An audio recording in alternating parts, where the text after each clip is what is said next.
तीसरा कथन भी आपका गलत है। तो पहला छोड़कर बाकी दोनों गलत है, इस बात को ध्यान रखना है। क्वेश्चन नंबर 11 है, किस देश में दोस्तों दो ही नागरिकता का सिद्धांत है? हमने बताया दोस्तों अमेरिका में कौन सी नागरिकता दोहरी है, मतलब वहां पर केंद्र की अलग होती है और राज्यों की अलग नागरिकता होती है, आपको ध्यान रखना चलेगा। क्वेश्चन डबल 12 है, फायदा मिलता होगा फिर नागरिकता वहाँ, जी डबल फायदा मिलता होगा। अरे बनाए हुए हैं सुरक्षा के मामलों में। जैसे हमको अभी जम्मू जाना हो तो हम जो है उत्तर प्रदेश के रहने वाले हैं, चले जा रहे हैं अपना आधार कार्ड लेके हुए। अब भैया वहां पर क्या है, अगर अमेरिका में आप जो है न्यूयॉर्क के रहने वाले हैं और आपको वाशिंगटन जाना है, तो दोस्तों आपको न्यूयॉर्क रहने वाले वाशिंगटन जाना है तो आपको पहले नागरिकता के लिए अप्लाई करना पड़ेगा। भैया हम जा रहे हैं, वीजा लेके घूम रहे हैं, वीजा लेके गुरुजी जाओ, वहां पर सरकारी भाई सुविधाएं जांच डबल हो। मिलती होंगी, ये पूछ रहे हैं। हाँ? सरकारी सुविधाएं डबल मिलती होंगी फिर तो। ये भी सही है, सुविधाएं भी डबल मिलती है, इसमें कोई कहने की दो बात नहीं है कि राज्य की अपनी सुविधा रहती है और उसको केंद्र की अलग जो सुविधा मिलती है, इसका फायदा होता है, सुरक्षा का मामला रहता है। तो कई फायदे भी हैं और कई नुकसान भी होते हैं इससे। इससे क्या होता है, जैसे लगता है कि हर राज्य अलग है, अलग भावना पैदा होती है। अब मैं पड़ोसी राज्य जहाँ जाता हूँ, हिमाचल प्रदेश जा रहा हूँ, मुझे नागरिकता जो मुझे जो है कार्ड लेके जाना पड़ेगा, तो इस मन में भावना, जैसे आप लोग सुनते हो कि अदर स्टेट वाले काम करने के लिए मना कर दिया हम लोगों को, तो हमारे अंदर गुस्सा आती है, यार वो तो मना कर दिए हम लोग को, और हम लोग क्या सब लोग काम भर लेते हैं। तो दोस्तों भावना पैसे नुकसान भी है, इससे फायदा भी होता है। तो फिलहाल अपने यहाँ एकहरी नागरिकता है, हमारे यहाँ एक ही जो है कार्ड के माध्यम से पूरे देश में भ्रमण कर सकते हैं, किसी भी राज्य में जा सकते हैं, इस बात को ध्यान रखना। क्वेश्चन नंबर 12 कहता है दोस्तों नागरिकता के अर्जन हेतु शर्तों को नियत करने के लिए सक्षम है।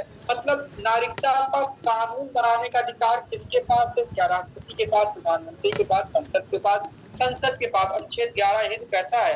दोस्तों बात करते हैं क्वेश्चन नंबर 13 का, नागरिकता अधिनियम 1955 के आधार पर पंजीकरण के आधार पर अगर कोई नागरिकता प्राप्त करेगा, बस तो ही सबको याद करो, पंजीकरण के आधार पर अगर मुझे नागरिकता चाहिए तो 7 साल तक भारत में रहना पड़ेगा और देशीकरण के आधार पर 10 साल तक भारत में रहना पड़ेगा, बस काफी है, चलेगा।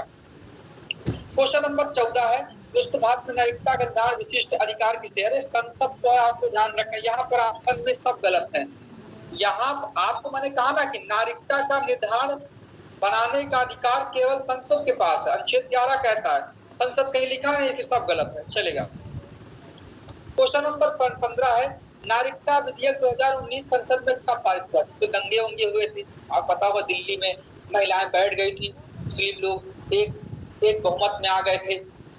तो आपको दोस्तों ध्यान रखना है दोस्तों 9 दिसंबर दोस्तों जो है ध्यान दीजिएगा, नागरिकता संशोधन विधेयक जो है संसद में कब पारित हुआ? 11 दिसंबर 2019 को आपको ध्यान रखना है। 9 दिसंबर दोस्तों पेश किया गया था, 11 दिसंबर 2019 जो है राष्ट्रसभा से पारित हुआ था। और दोस्तों आपको बस पूछा गया कब ये लास्ट टाइम कब पारित हुआ, तो दोस्तों आपको ध्यान रखना 11 दिसंबर 2019 को दोस्तों ये संसद से पारित हो गया था। कब रखा गया था? 9 दिसंबर 2019 को, ध्यान दीजिएगा, चलेगा। तो थोड़ा समझिएगा कब रखा गया दोस्तों।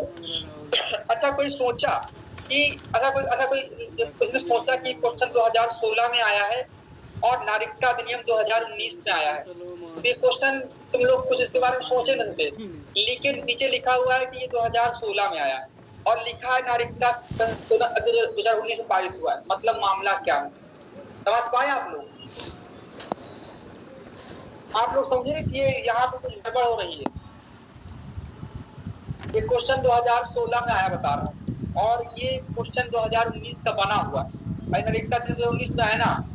यहाँ पर 2016 में जो समीक्षा अधिकारी की भर्ती थी उसका पेपर लीक हो गया था, कैंसिल हो गया था और उसका एग्जाम 2020 में कराया गया, ठीक है, यहाँ लिखा नहीं 2020 वाला।